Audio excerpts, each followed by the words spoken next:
नमस्कार, मैं हूं शिवांगी द्विवेदी। आपके साथ स्वागत है आपका महाराष्ट्र वीकली में। नजर डालते हैं महाराष्ट्र की उन बड़ी खबरों पर जो इस हफ्ते सुर्खियों में रही।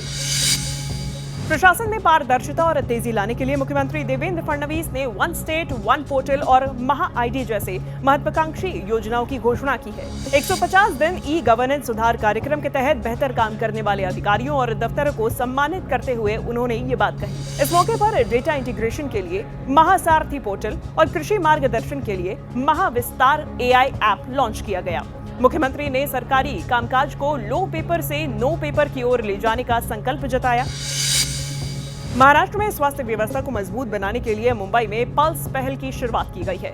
इसका उद्देश्य हर नागरिक को उसके घर से 5 से 8 किलोमीटर के दायरे में सस्ती और उच्च गुणवत्ता वाली स्वास्थ्य सेवाएं उपलब्ध कराना है।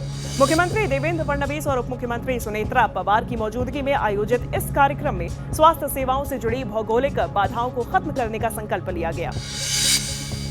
मुख्यमंत्री देवेंद्र फडणवीस ने कहा है कि बदलते दौर में साइबर और व्हाइट कॉलर अपराधों से निपटने के लिए पुलिस को आर्टिफिशियल इंटेलिजेंस और आधुनिक तकनीक का ज्यादा इस्तेमाल करना चाहिए। मुख्यमंत्री नागपुर के छत्रपति शिवाजी महाराज स्टेडियम में आयोजित 69वें अखिल भारतीय पुलिस कर्तव्य मेले के उद्घाटन में पहुंचे थे। इस दौरान उन्होंने नए सिंथेटिक रनिंग ट्रैक का भी उद्घाटन किया। मेले में देश भर की 29 टीम्स के 1317 पुलिसकर्मी और 144 पुलिस डॉग्स शामिल हुए। हम लोग देख रहे हैं कि जो नई प्रौद्योगिकी है उसमें चाहे वो AI असिस्टेड इंजिन्स हो या फिर अलग अलग प्रकार की टेक्नोलॉजीज हो, इसमें भी महाराष्ट्र ने बहुत अच्छा कार्य किया है। साइबर में देश की सबसे अच्छी साइबर लैब ये महाराष्ट्र ने तैयार की है। महाराष्ट्र में माओवाद का प्रभाव अब लगभग खत्म हो चुका है और इस लड़ाई में अहम भूमिका निभाने वाले जवानों के लिए मुख्यमंत्री देवेंद्र फडणवीस ने विशेष C60 मेडल की घोषणा की है, जो कम से कम 3 साल सेवा देने वाले जवानों को दिया जाएगा। वरिष्ठ पुलिस अधिकारियों की बैठक में मुख्यमंत्री ने अपराध जांच के एंड टू एंड डिजिटाइजेशन और सबूतों की सुरक्षा के लिए पूरे राज्य में ब्लॉकचेन तकनीक लागू करने के निर्देश दिए। आमच्या पोलीस विभागाचा अभिनंदन केलं की पोलीस विभागाने सातत्याने प्रयत्न करून महाराष्ट्रामध्ये माओवाद हा जवळपास संपुष्टात आणला।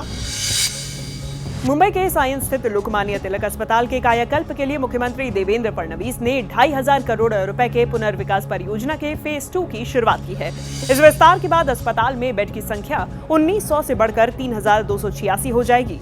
परियोजना में 15 मंजिला मुख्य इमारत, 13 मंजिला कैंसर सेंटर और 14 मंजिला इमरजेंसी ब्लॉक शामिल है। 2030 तक पूरा होने वाले इस प्रोजेक्ट से मुंबई सहित पूरे राज्य के लोगों को एक ही जगह अत्याधुनिक इलाज और जांच सुविधाएं मिलेंगी।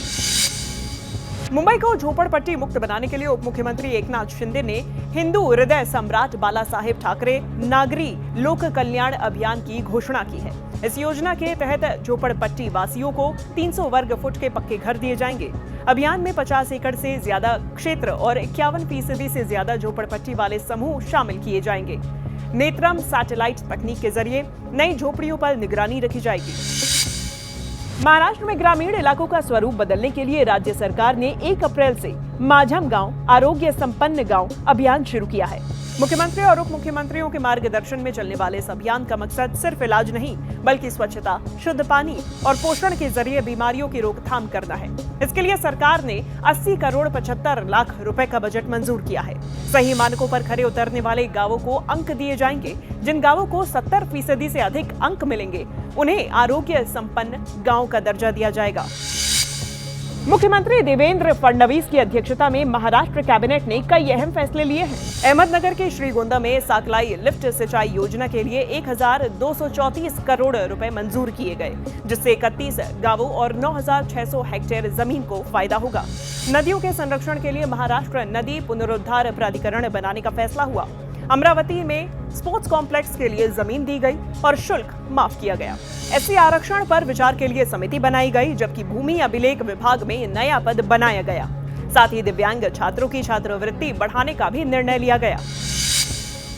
महाराष्ट्र वीकली में इस सप्ताह इतना ही। राज्य की संस्कृति और विकास से जुड़ी महत्वपूर्ण खबरें हम आप तक लगातार पहुंचाते रहेंगे। अगले हफ्ते देखना ना भूलिए महाराष्ट्र वीकली।